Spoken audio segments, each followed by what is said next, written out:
Welcome to our vlog!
Hi guys! So, gikan mi sa library and we read a lot about Ivan Pavlov. So, there are a lot of books about him, but I think it's not enough information. So, much better kung na internet. Wow!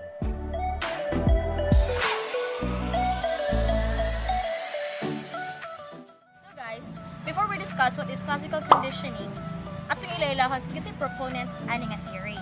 So, based on our research, the proponent of this theory is Ivan Pavlov.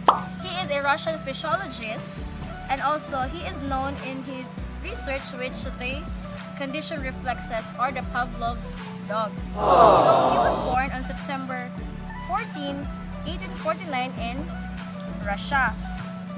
And also, he studied in MD Imperial Medical Academy in St.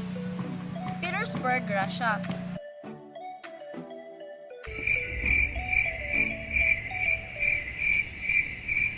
He was a Russian scientist interested in studying how digestion works in mammals. He observed and recorded information about dogs and their digestive process.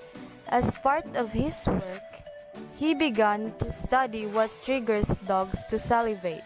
Mammals produce saliva to help them break down food, so the dogs should have simply begun drooling when presented with food.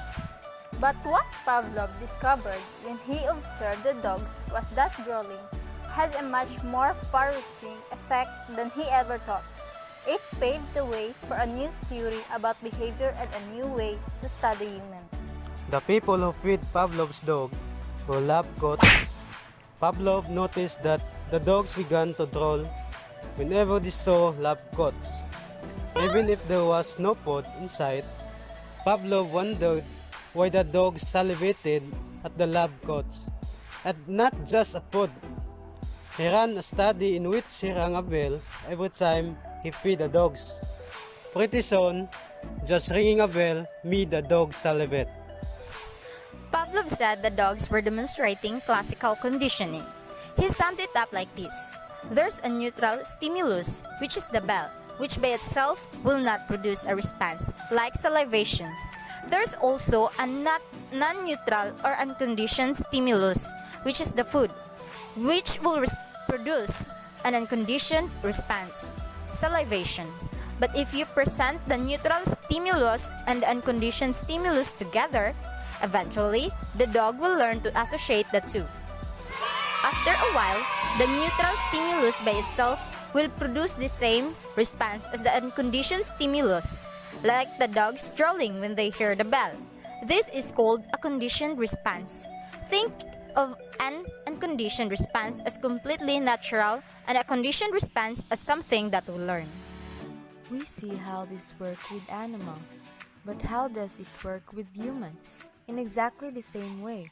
Let's say that one day you go to the doctor to get a shot. He says, "Don't worry, this won't hurt a bit," and then gives you the most painful shot you've ever had. A few weeks later, you go to the dentist for a checkup.